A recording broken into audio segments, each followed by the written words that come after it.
The most successful people in the world all have one thing in common. They've learned how to think big by developing a perspective of possibility. And the good news is, we all have the potential to apply the same strategies to achieve amazing things in our work and lives. Hi, I'm Rob Hartnett, and as your Chief Possibility Officer and host, I'm here to inspire you to become the star of your world as a person of possibility, through learning how people from all areas of life are thinking big and chasing down their dreams. And I am super pumped today because I've got the goddess, the queen, the go-to authority for influence, communications and presentations in Australia, the wonderful Michelle Bowden. Michelle, welcome to the show. Queen Michelle. It is my pleasure to be here with you today. Well, you're with the Prince of Possibility, so I could only to step you up to Queen Michelle. Well done, thank you. My kids and all their friends call me Queen Michelle, so there you go. See, you can let the kids know that I'm hip with it, and I definitely got the Instagram message on it. Now, communication, influence, persuasion. Yeah. You've been doing it a long time, but where did that passion come from to help others get better at it? Yeah, I've always been good at it.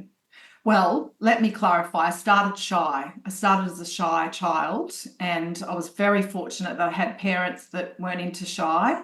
So I had to come out of my shell. From a young age, I was good at debating and public speaking. And I was a ballet dancer. I was in the Canberra Youth Ballet Company, so I was performing on the stage. And then when I got my first proper corporate job working for Lend-Lease, I went to 2 different presentation skills courses over a short period of time, and on both occasions, the person offered me a job. So I realised I must have been quite good at it, and I didn't end up taking either of those jobs, but I did work for one of the top presentation skills companies at the time. This is like 27 or 8 years ago, named Morafay Workshops, and they used actors in their training, so I learned a lot. That. Yes. And then I did set up, after working for some other consultancies, I set up my own company 25 years ago and in 1999, and the rest is history. The rest is history. You've been doing it ever since. I do believe, don't you, that it's good to stick to your knitting. So certainly from a consultant's point of view, the fact that I've stayed in my lane and I haven't really moved out of persuasion and presentation skills for that whole time, I'm very happy to refer clients to someone like you if they need what you offer, and not to just say I can do everything. So I really have honed my craft by sticking to my knitting. I think that's a really good idea too. I do think that you can vary a little bit, the little parts we sometimes accommodate, but when someone's looking for something else, it's far better credibility to say, hey, you know what? I know somebody. It's not me, but I know somebody, because then what you become is what we call is the broker of strength, which is, I don't know who does this, but Michelle will know. So I connect with Michelle, and it may be you, it may be not you, but at least the phone rings, isn't it? Or the email comes in, or we get a message. So I think that's a good place to stay. But you've also done it, but you've done it so well. And but you've also evolved clearly. As well. Yes. So let's talk about that. One of the things about evolving, though, is in the workshops, and you run really good workshops plus a keynote speaker, but you talk a lot about the power of generative learning in workshops. I wanted to just dive into that. What do you mean by that? Yes, that's right. Well, I learnt this concept from my 2 bosses, which were Robert Scanlon and Rod Matthews, who really showed me how to be a consultant before I set up my own company. So that's like 26 years ago. And it shocks me to this day, Rob, that there are so many corporate trainers out there that have never heard of this concept of generative learning. We all know what experiential learning is. That's where people have an experience. They're not just sitting there like zombies listening to you talk at them. They're participating in the learning. Generative learning takes it that one step further. So you craft an activity as a trainer that your delegates will participate in that causes them to have what's known as a referential index shift. It's where the activity becomes something that stands as a metaphor for a moment that they will have in their workplace, in their life. Right. So, for example, I do an activity in my presentation skills training course to help people manage their nerves. As you know, nerves is one of people's biggest fears. It isn't higher than death, even though that funny saying of Seinfeld is quite famous, but it Yes. is up there in the top three. And so I do this generative learning activity where I get the audience to walk with holding onto a long stick, and they have to focus on areas of the stick.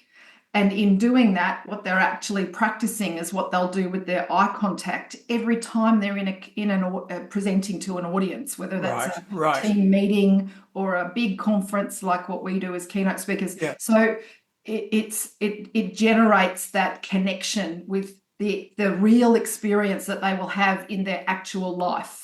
And, there's just, as it is, experiential learning, I think, is hard to find, certainly online with online training, but generative learning doesn't appear to be happening really at all either. And that's one of the reasons why people say to me, your training course was an experience like no other. It's because they've actually shifted in the training room, which rather than waiting until they get back to work.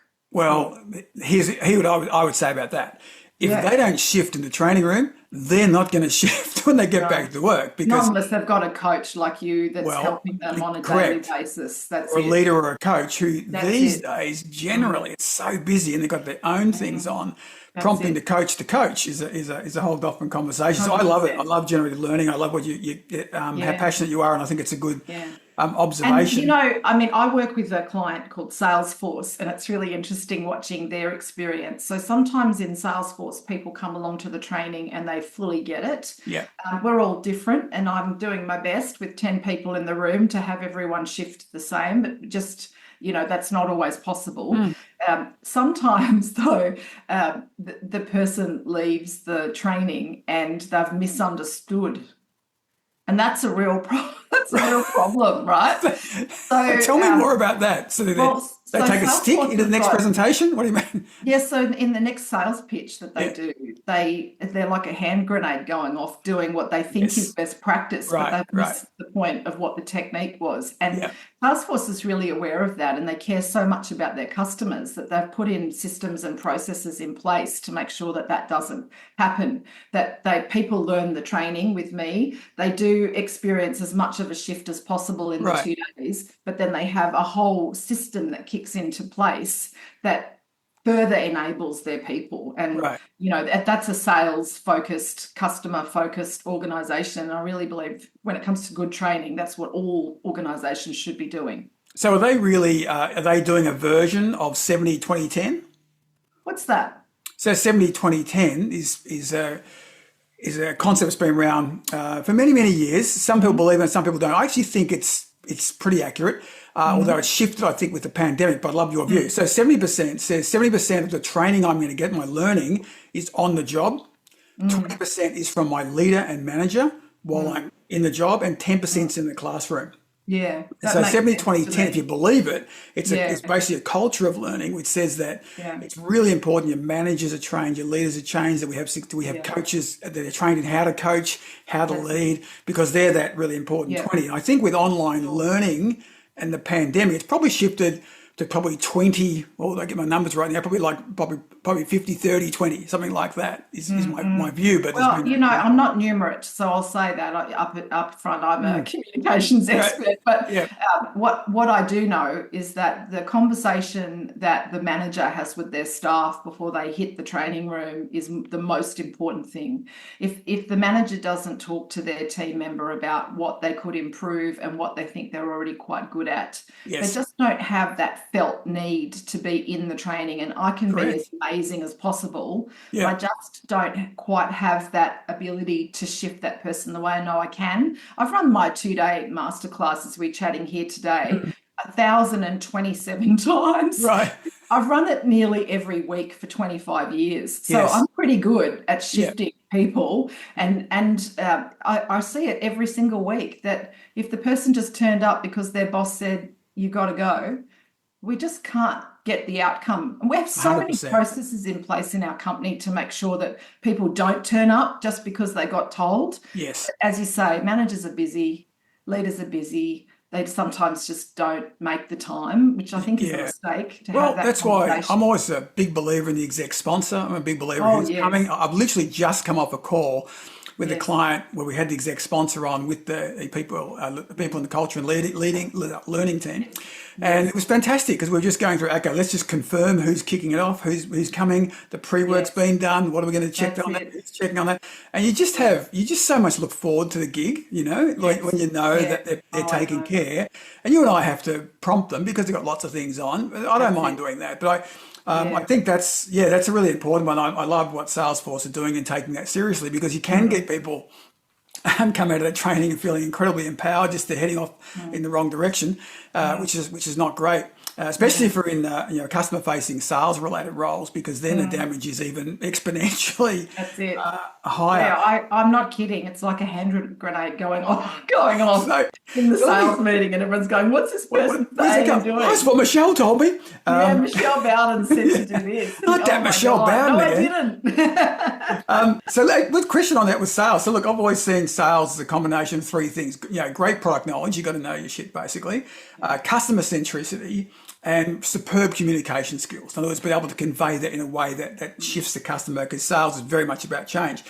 Are there any other communication skills you think are essential for today's salespeople? I think that all of what you said is it. It's just the distinction within that. Right. So when you use the adjective superb Yeah. communication skills, I think we all have a different understanding of what superb might look like. Yes. Yeah. Yeah. Good point. And so some often people will score themselves on pre-work before they come to my course as competent or advanced at Right. presentation skills. And my job is not to diminish their confidence in any way, but there's Mm. no way between you and me and all the listeners here today that those people are either competent or Right. advanced. Yeah. But that's And a common trait, though, isn't it? Because yes, that's the Dunning-Kruger effect, right? And absolutely. it's totally, Yeah, that they yeah. think, and sometimes they innocently think and need that mindset shift. There's all leaders think they're amazing leaders, all car drivers think they're Oh, amazing car drivers, and absolutely. we rate ourselves much highly Yes. than actually what the truth is until we find out Yes, that's what's it. real. So I say there's three strategic phases to a good presentation in business, Yeah, or superb to use your word. yeah, And the phases are very simple: analysis, design, delivery. Analysis is where you work out what are you trying to achieve, but importantly also what is your stakeholder, your customer, and your boss, whoever you're presenting to, what do they need? yes, And I teach a very fast 5-step model that helps you right, get right into your audience's shoes and really think about what is that current state that they're in and what is your desired state for them. yeah, Then the second phase is the design phase, and it hasn't really got much to do with the slides, even though that's what a lot of people would do yeah, their yeah. I first want to step. ask you about It's that. to Yeah, do with the structure of the communication. And when it comes to superb communication, I believe I invented a model back in 2006 called the Persuasion Blueprint, and it has 13 linguistic patterns in it that right. all do different jobs to make sure that you're pulling your stakeholder along with you, building rapport with them, managing their objections, dealing with the facts and the data, running Q&A effectively, calling them to action, all of the things that you need to do in a really good business presentation. Yeah, And then yes, some slides to back that up. And then the third phase is the delivery phase. So that's all the yes, things people can think of when you think of a presentation skills course, stuff like your stance, your gesture, your movement, your eye contact, your interaction with your audience.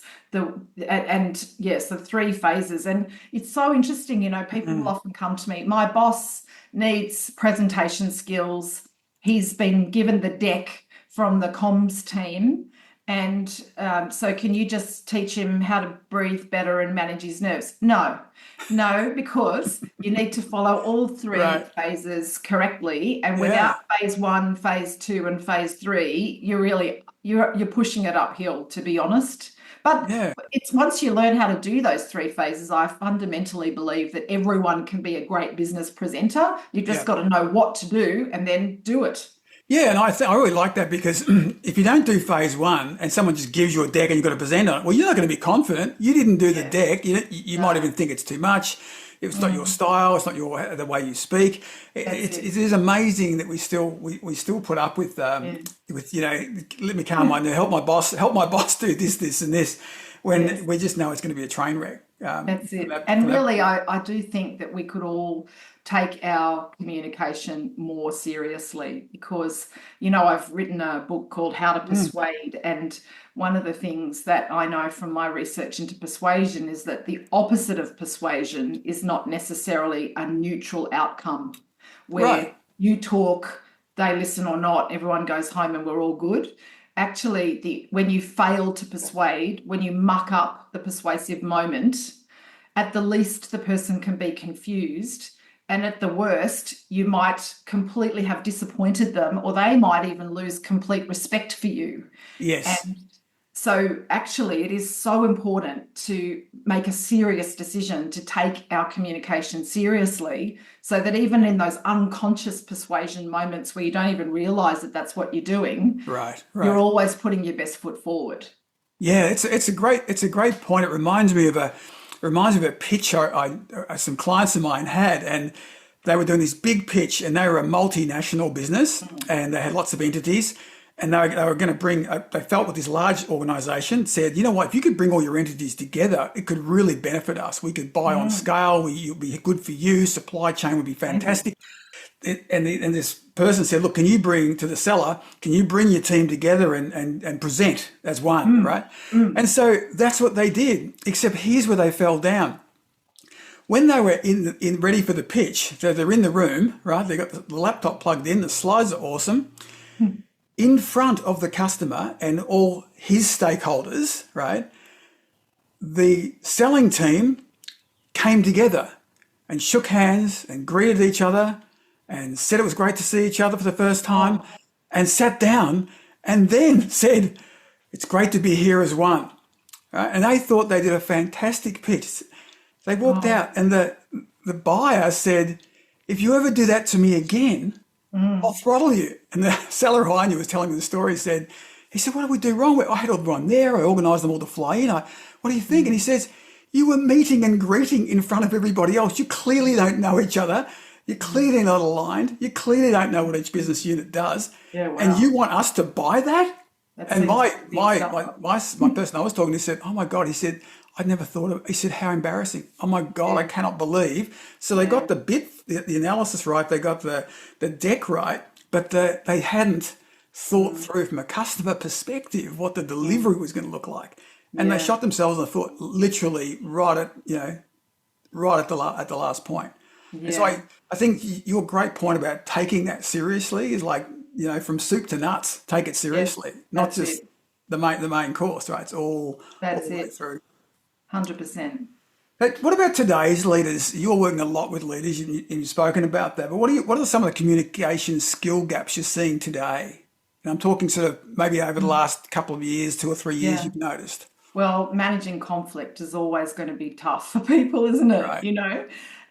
So there's four main ways we go about persuading the people around us, and most of us are strong in two of those ways and weaker in two of those Right. ways. And why would you care about that? Because if the communication scenario requires what is currently your strength, then you're just going to talk and the person's going to listen beautifully and everyone's going to agree and we're going to high five and we're all got what we wanted and we all leave feeling terrific. If, on the other hand, the communication scenario requires what is currently your weakness, you simply don't have those skills in your communication toolkit to say it in the way that the person can hear it Right. and appreciate it and understand it and then approve it. And that is why sometimes, even when you've got a great idea, or if you're in sales, you're selling a great product or service, but the person just seems very stuck and stubborn, it's Yeah. because you are using what is your strength for communication, but actually the stakeholder needs a different approach. So Right. that is a classic and common problem amongst all humans. And we do this Yes.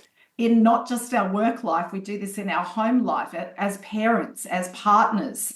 Oh yeah. We think again that we forget that we're actually like your example of the people turning up to the pitch and greeting each other in front of the client.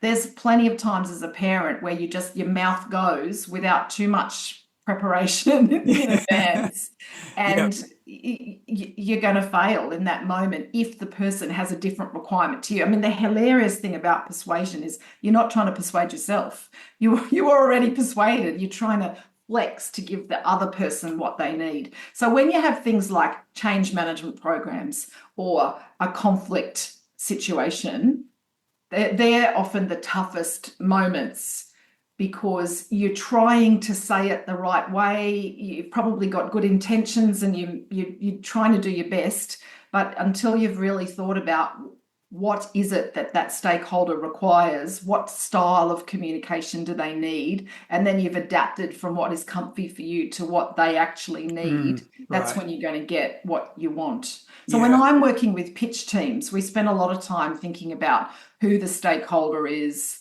and which of the 4 types they might be, and how are we going to change our pitch, how are we going to change things Right. around so that they Right. get what they need. Yeah. So I don't think that's, you've asked for like a modern day example. I don't think that's a modern day example. I think that's been the same forever.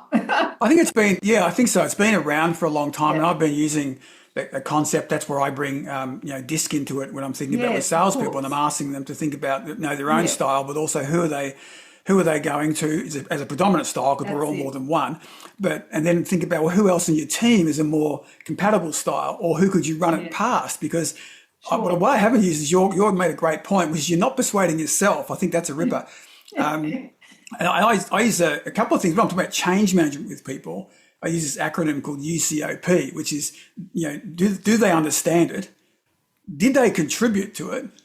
Do they feel they own it, and can they pass it on? So, because Yes. if they can't pass it on, it means they didn't get it, and you're Mm, off thinking, well, I've communicated to change, I'm now that's off, and it. they're like, what was that about? And they That's start it. talking amongst themselves. And I says, you probably see it Mm, tons of times, like me. You see it all the time, yeah. where and the leaders are often going, but everybody's still sitting around going, sorry, what was that about? Yeah, yeah. And even at home, I was Oh my speaking God, with a yes, lady named Jenny the other day who's been married for 47 years. God love right, her. wow, And her husband, every morning for 47 years of her marriage, has made a cup of coffee in the kitchen and then put his used cup on the kitchen bench and made a coffee ring on the bench. And the good old saying of pick your fights, especially in conflict resolution. So Jenny has every single day for 47 years of marriage, Jenny has wiped that coffee ring from the bench. And on the occasions where she's not there and can't do it, it's made a stain right, on the bench.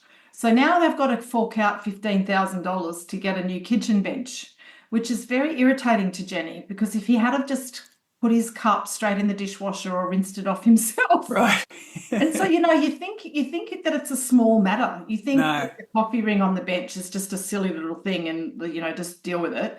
But actually in relationships, it's often those little things that end up turning from a right, tiny little snowball into an avalanche yeah, because they all add together and then you just really dislike the person because they irritate you. yeah, So I for have a sure. great, great feeling that we shouldn't wallow in misery in our I life. agree. It's a Yeah. concept, if you've heard about it, called emptying the cup, which is what Yes. you do in big key account relationships. Yes. Whereas you don't want the cup to overflow. And what happens is the cup overflows over a simple thing like they were Mm, late. They were 10 minutes late for the meeting, and all that's of a it. sudden the account's now in jeopardy. And it's never That's it. about the 10 minutes late for the meeting. No, It's been going up, and one client of mine that's said you it. can never fully empty the cup. If you're talking about big Mm, companies to big companies, there's always mm, a challenge somewhere, but you can keep the cup yes. about a quarter full, right? That's it. It's when it keeps coming up and up and up, then the most trivial thing can be just annoying, annoying, annoying, and then all of a sudden, to your point, that you've now got a fifteen That's thousand it. dollar problem or a new kitchen Yeah. because you haven't nipped it. And I think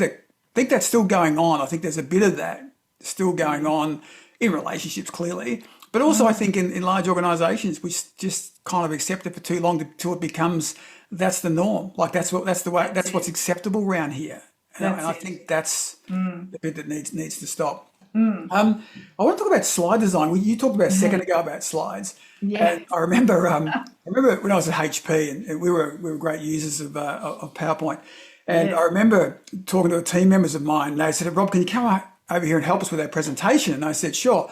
Where are you up to? They said, "Well, we've got 90 slides." Yeah. And I said, okay, so, wow, guys, how long are you going for? Well, we've got 60 minutes. Right. And I'm like, hang on a second, Yeah. have you thought about this? Oh yeah, we're going to move pretty quick. And and it was the default position was they said, but we Yeah. think we're at 10 more than we should.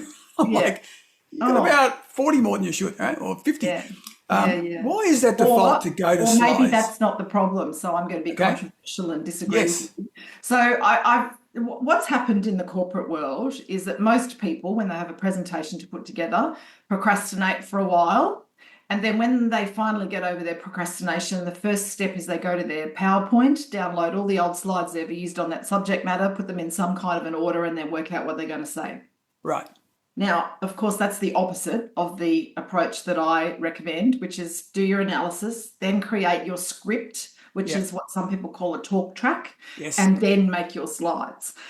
So that's the first point. The second point is that what happened was CEOs and executives want their staff to present to them, to give them updates and keep them in the loop of what's going on in the organization. But what was happening is, like you say, they had 99 slides in 60 minutes. And I remember working with a pharmaceutical company some years back now, where they had 90 for investigator meetings where they were updating doctors on the protocols for trials. They had 99 slides in 15 minutes.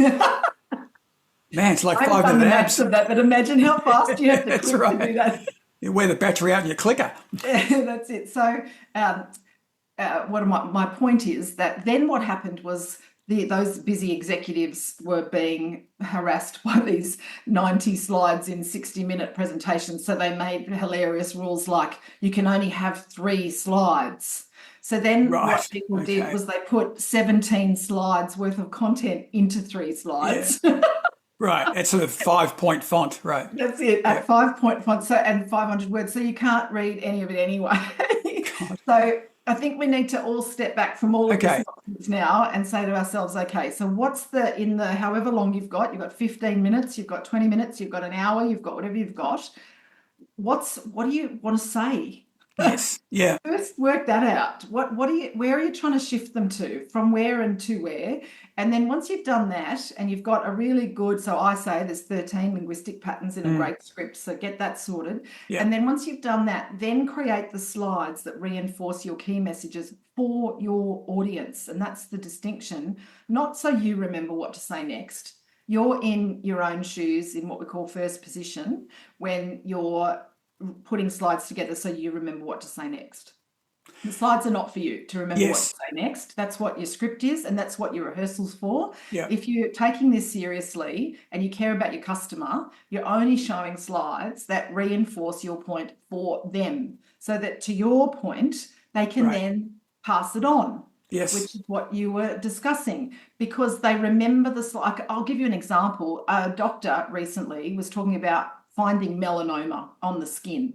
It can be difficult to locate, and people die of melanoma because their skin check never showed up the melanoma. So imagine this slide in your mind. Even though you can't actually see it, you will see it in a minute when I describe Right. it. It was a slide that bled to the edges, so just a picture right to the very edges of the most beautiful coloured Smarties, the little lolly, chocolate lolly, that all over, Smartie on top of Smartie on top of Yep. Smartie, all taking up the whole screen, and one brown Smartie. Right. And that's what she was saying. It's difficult to find that one melanoma on the skin. And you can't, even with my verbal description of it, Right. you can't unsee that. Correct. And that is what slides are for.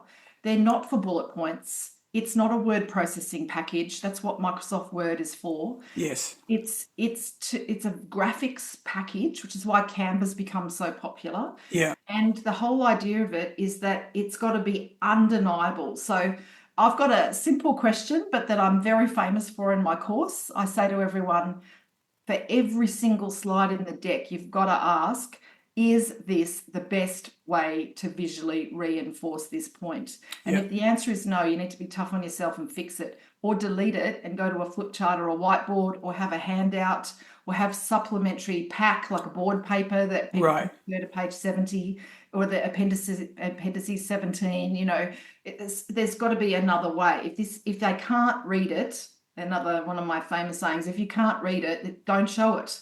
Yeah.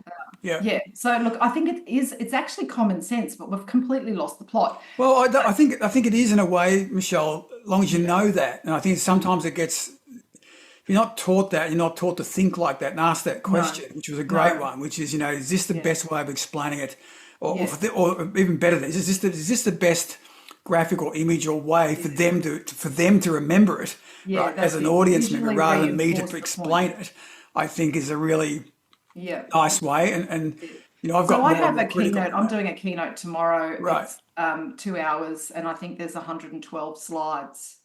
So it's not about how many slides, it's about what's on them. And my Yeah. slides are just flourishing with beauty. Yes. They are luscious. You Yeah. just want to sniff them. Right.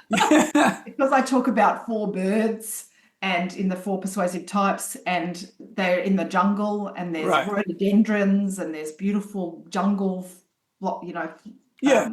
flora and fauna everywhere, and they're just these beautiful, luscious looking slides. Yeah. They do break one of the rules that I set for other people, which is keep them clean and clear, because Right. they're very flourishing and gorgeous. Can I ask you a question on it though? Yeah. I don't know them, but do Yeah. you recommend builds in slides, or do you rather have a brand new slide? Yeah, I do recommend builds. Yeah. So is this the best way to visually reinforce this point? Sometimes the answer is yes, because the senior leader or the client has asked for that on a slide. And you know better, you know that that slide's awful, and you know that you're not going to be able to direct their attention when you show it. You're worried that they're in fact their eyeballs will go to the wrong part of the slide Right. before you've even explained what you're trying to sell. So in that case, yes, you must build it.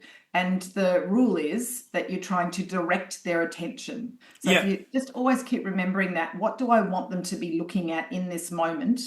And then you only build it when it's time for them to see it. Yes. And Yes. particularly in online presentations, it's so critical that you build it as you discuss it, rather than boom shakalaka, it's all up there in one Right. go. Yeah, You because simply can't direct people's attention when you put the whole thing up in one go. yeah. I think we're leading into the question I had around emotion. I have you might like this or might not, but when I'm talking with people about communication, as I said, I always defer to you for this anyway. But one thing I do say to people is I use an acronym. I put it on the whiteboard because it's easier, which is just FKD, Yes. right? Which is what do you want them to feel, what do you want them to know, and then what you want them to do. Yes. So I'm getting them to think about that, which is kind of around what's the emotional kind of connection you want to make. And I just use a bit of humor with it to get the point across.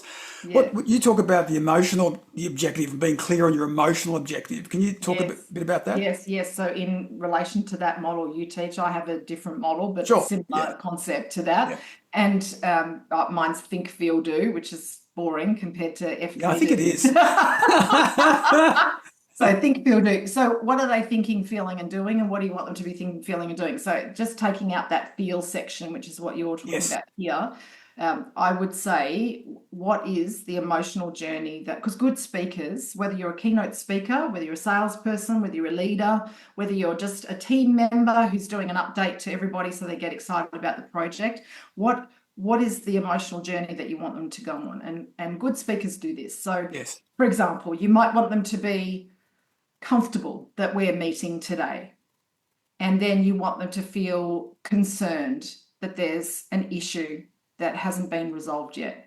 And then you want them to feel worried that it hasn't been resolved yet. And then you want them to feel hopeful that there could be a solution and that maybe you can solve it for them. Right. And then you want them to feel, what's an example? Then you want them to feel convinced that in fact you do have that solution, then relieved that you've got the solution, and because of that relief, then compelled to take the action you require. Right. And then really pleased that you had the meeting, if that makes sense. So you imagine the journey that yes. And when you want people to go on an emotional journey, it's called the emotional objective in presentation skills. When you want them to go on that journey, it's very important that you use those words at that moment in your script or your talk track. Right. And you can be clever about this. So you can get it into the slides, or you can just remember that in that moment you've got to use those words. And you've also got to feel it yourself. If you don't feel worried for them, then they won't feel as worried.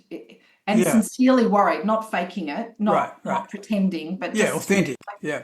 being authentically concerned for the fact that their issue hasn't been resolved Right. is going to cause often people come to me and they say, I need body language training. And there's people other than me that are better at that than me. But what I often say to people is you don't need body language training. If you're clear on your emotional objective, your body language is going to do exactly what it's meant to do in an authentic way that is very believable and compelling. When you're worried, your face grimaces, your forehead furrows. Yes. Your eyes become smaller and more direct. The eye contact's more direct. There's just thing, and you hunch your shoulders and you do things physically when you're joyful. You're more open, and your eyebrows go up, and your eyes pop more, and your smile comes out, and your cheeks lift. There's things that just naturally happen so rather than sort of fake gestures and body language that you learnt from some presentation trainer that was the thing to do in that moment. Actually, I'm a bit more of a fan of, well, what's your point and how do you want them to feel? If you think more about them, then it'll be more authentic. Yeah, I really like that. And that's a great way of thinking about it. Hey, I had a question for you. I was thinking about your 25 years of doing this business.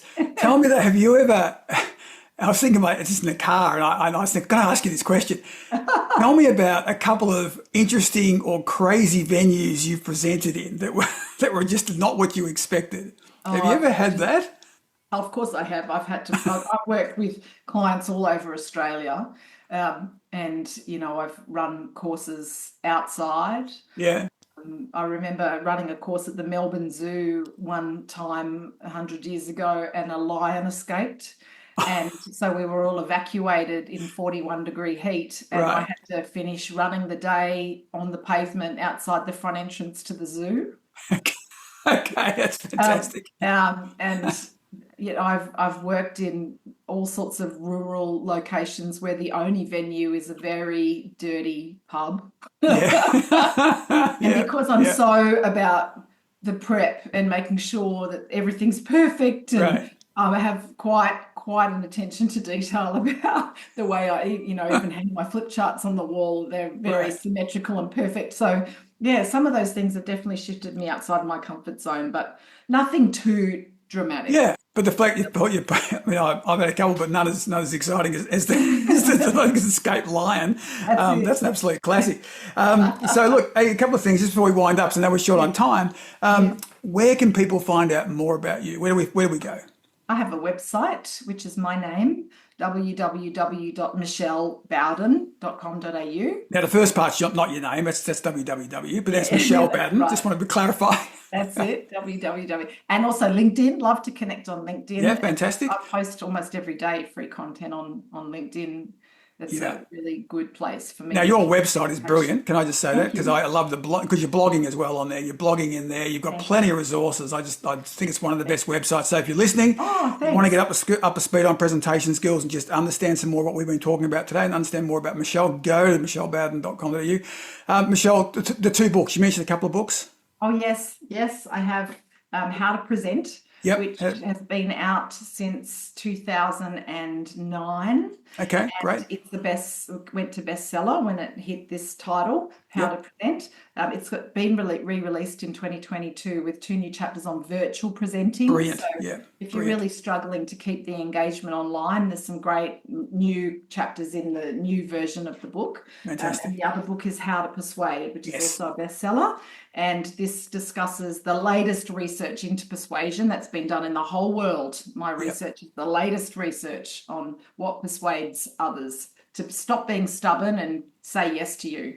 Yeah, Michelle, fantastic. The Queen, as we talked about at the start, we're wrapping up. You just done all Thank the you, proof Chris. points for that one. Thank you so much for coming on the show, and I think we've all learned what's absolutely possible in presentations and persuasion. It's been Thanks. an honour.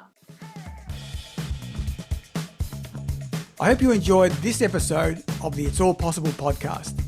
You can contact me at rob@robhartnett.com or my website, robhartnett.com, or on LinkedIn. Remember to check out the previous seasons and episodes of the podcast and the show notes for more details on this episode's guest. For more inspiration, remember to check out the It's All Possibility playlist on Spotify, which contains a collection of upbeat, positive music I use for inspiration in my live performances. Until next time, live with passion and a perspective of possibility.